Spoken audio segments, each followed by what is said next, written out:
welcome to Love and Life's Journey. I'm Chantel. Thank you so much for tuning in. Today I have some Easter DIYs for you, and I love spring. I love when the air starts to feel warm and the flowers start to come out, and I love the cute Easter DIYs with the bunnies and the chicks and the Easter eggs, but I think these are my favorite DIYs because they celebrate the true meaning of Easter. So let's jump in and get started. For this first project, I will be using this 11 by 14 inch photo frame from Dollar Tree. And I will also be using this 11 by 14 inch canvas board. This is, I think, the largest size that Dollar Tree carries.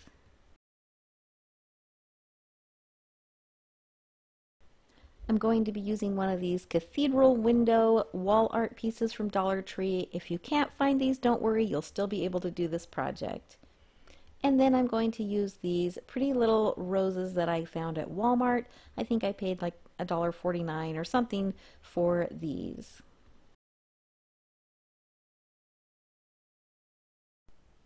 And to paint this project, I'm going to be using some Waverly chalk paint in the color Ivory and also in ink. And then I will also be using some brown acrylic craft paint.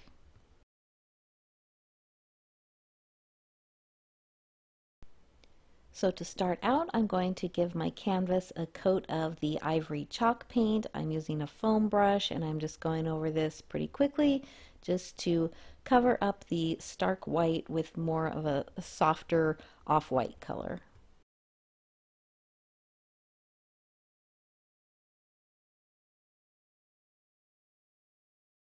So next I'm going to remove that little sign that says Home Sweet Home off of the window decor piece, and then I am going to be using this just as a stencil basically, so I'm not actually going to be using this in the project as far as like gluing it to the project or anything. I'm just going to be tracing around it, so then I will have it to use in a different project. And so I am measuring so that I can get this centered, and then I will be tracing around the top part of the window. Now, if you can't find these at your Dollar Tree, I know a lot of you have been saying you haven't been able to find them. That's okay. You can find a picture of a similar type window just online and print that out and use it as a pattern, or just find, maybe even like Google a cathedral window coloring page maybe, or pattern or template. Just see what kind of images you can get to pull up and then print something out that is a shape that you like, and you can use that for a pattern. So now that I have that traced onto my canvas with the pencil, I'm going to take that brown acrylic craft paint and a flat brush, and I am going to paint this, and I'm not going to paint it like real dark and solid.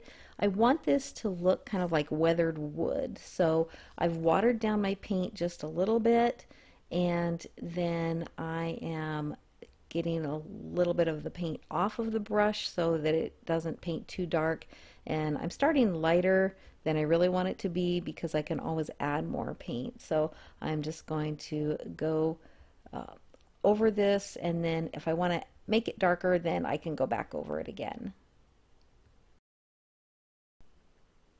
So if you are new to my channel, welcome. I'm so glad you're here. I do a lot of budget-friendly DIYs, a lot of Dollar Tree DIYs, and if you enjoy that type of thing, be sure to hit the subscribe button and stick around. Also, remember to hit that bell and set your notifications so that YouTube will notify you when I upload new videos. I also wanted to tell you all about something really fun that's coming up on March 20th at 7 p.m. Eastern Time. I will be live on the Crafty Leanie Show. if you do not follow Leanie's channel, Crafty Leanie, I will put the link in my description box so you can go over and subscribe to her channel, and make sure you catch us on her live show on Saturday, March 20th at 7 p.m. Eastern.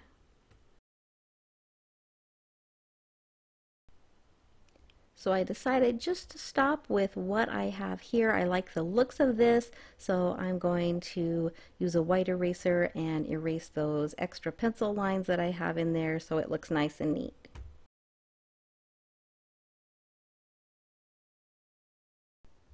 Next, I'm going to measure 3/4 of an inch up from the bottom and put a mark on each side of the canvas.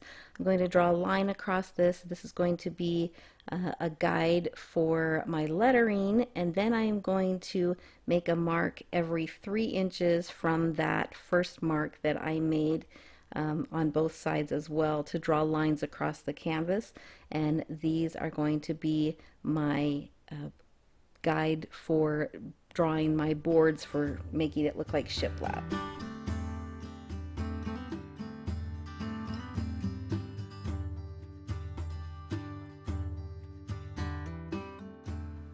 So next I am going to take a really small liner paintbrush and some of the ink chalk paint, and I have watered the paint down quite a bit so that it has a thinner consistency so that I can draw thin lines with it. And you can see I'm kind of testing that with my paintbrush to see if I have good control with the consistency of the paint. And if you don't like to paint like this, or you don't have a steady hand, you can use just a marker to draw these lines on if you're more comfortable with that.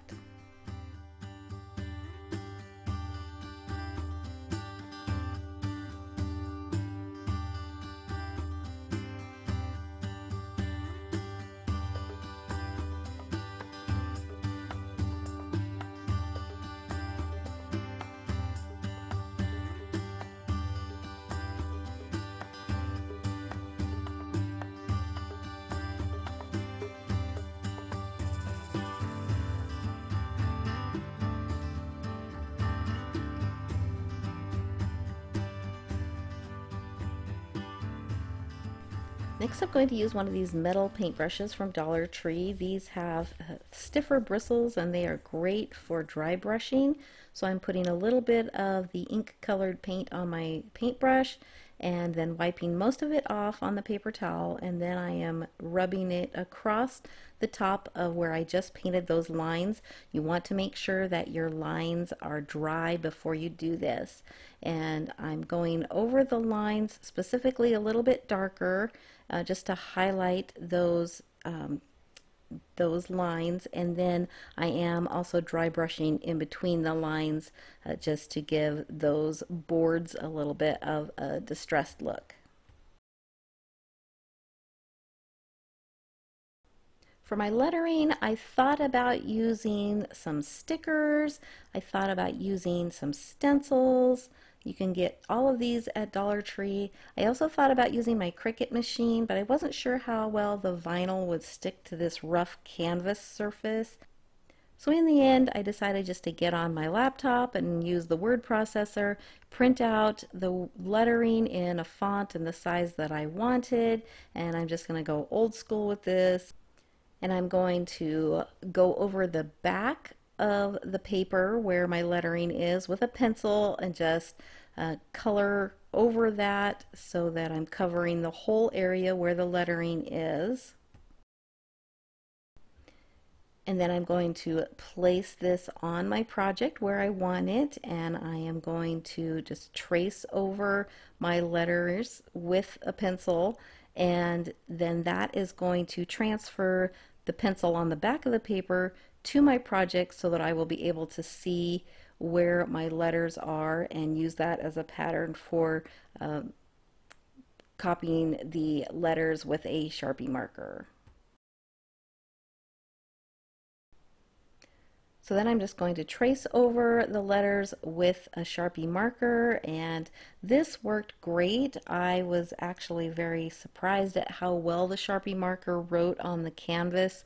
It didn't bleed at all, and it just went over that texture really well. So this was a really easy way to do the lettering.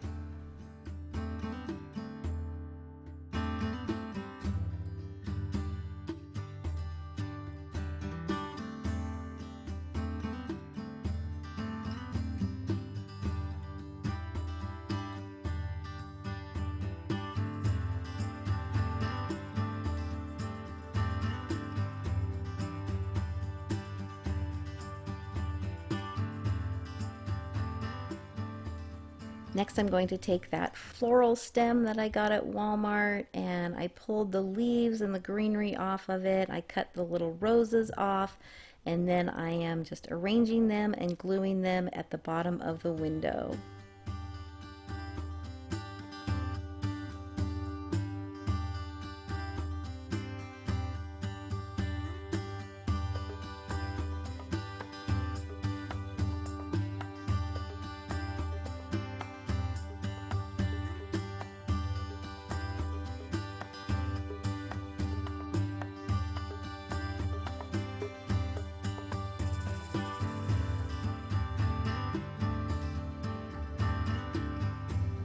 Then the last step is to take the picture frame. I'm removing the back and I'm taking out the glass, and then I am going to place the canvas inside the picture frame. And my picture frame did come apart in the corner, so I did have to glue that, but once that was done, it was fine. And so I just placed the canvas inside the frame, added the back onto it so that I would still have the hanger, and then it was finished. That's it. So this piece could be set on a shelf or hung on the wall. You could also add your own hanger to it, but I love how it turned out. I am so happy with it.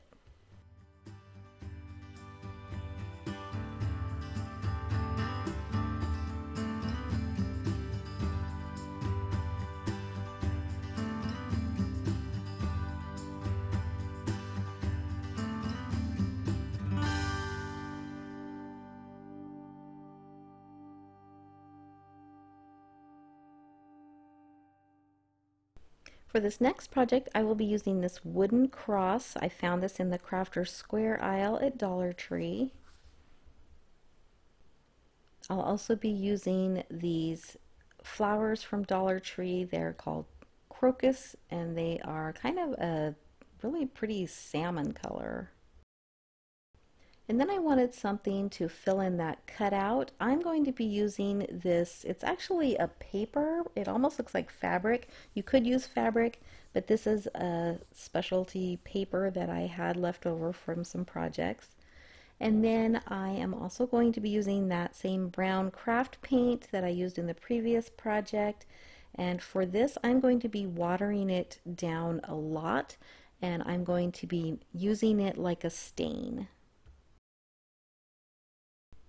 Now you could totally just use a stain for this. I kind of like using the acrylic paint watered down because it looks just like stain, but it is so much easier to work with. I think it's easier to clean up because it's water-based, and I just like using it. But if you prefer to use stain, then by all means use that.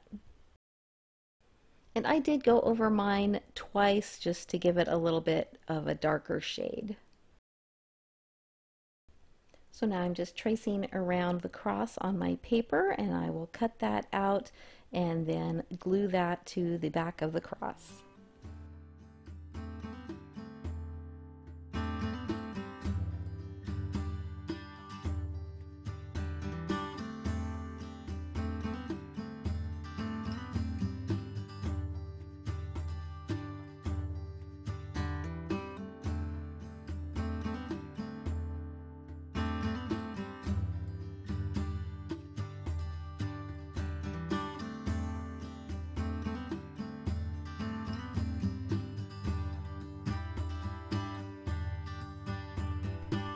Next I'm going to add a few of the leaves, and then I will add some of the flowers to the base of the cross.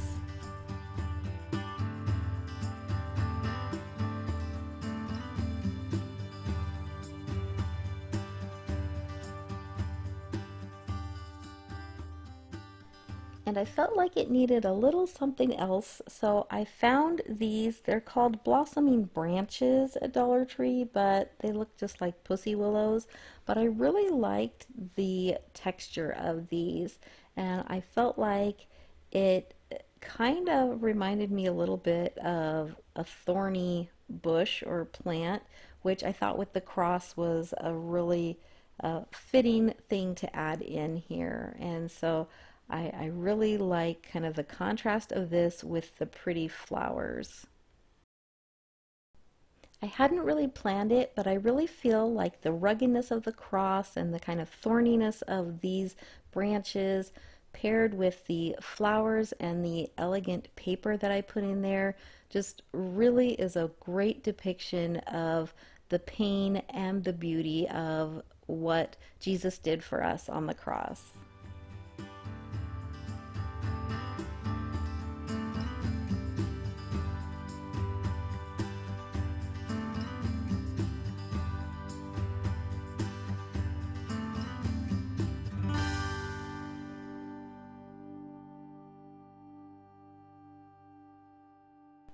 For this next project, I will be using one of the little wooden decorative crosses from Dollar Tree.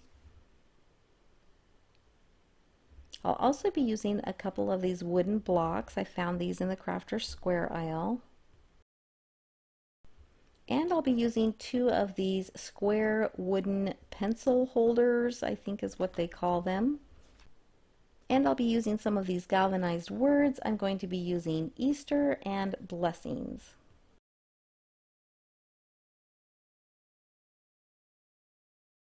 And for this project, I'll be using Waverly chalk paint in the color Ivory and Truffle. And I tried to pick out a brown color that kind of coordinated with the cross that I was using. So I'll remove all of the stickers, and then I'm going to take the two pencil holders, and with the open sides together, I am going to glue them. You want to make sure that they are sitting flat. Sometimes they fit together better different ways, so kind of turn them around and see how they fit best, and then glue them together with a little hot glue. Then I'm going to do the same thing with the two wooden blocks. And then I will glue the smaller blocks on top of the larger wooden boxes. Then I'm going to paint the whole thing using the Ivory chalk paint, and I did have to use a couple of coats to cover this, especially where there were some of the darker areas of wood. And once that paint is dry, I'm going to take the Truffle chalk paint and I'm going to dry brush over the whole piece.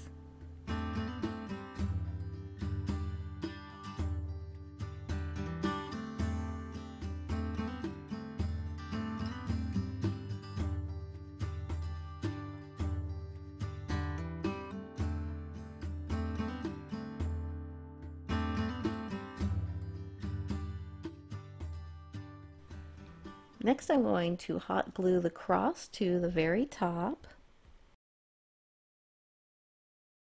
Next, I'm going to attach my words using these thick foam stickers from Dollar Tree, and these will just help the words stick out from the wood, and so it'll give it a much more three-dimensional look.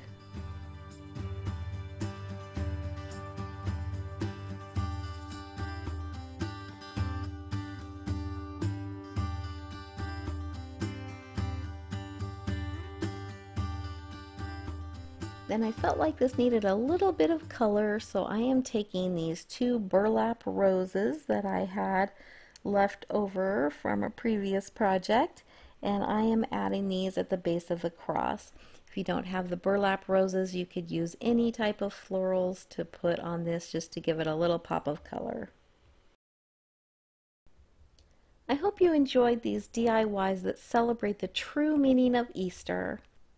And if you want to know more about Jesus, who gave his life for you because he loves you so much and wants you to have eternal life, then please send me a message. You can message me on Instagram, Facebook, or send me an email.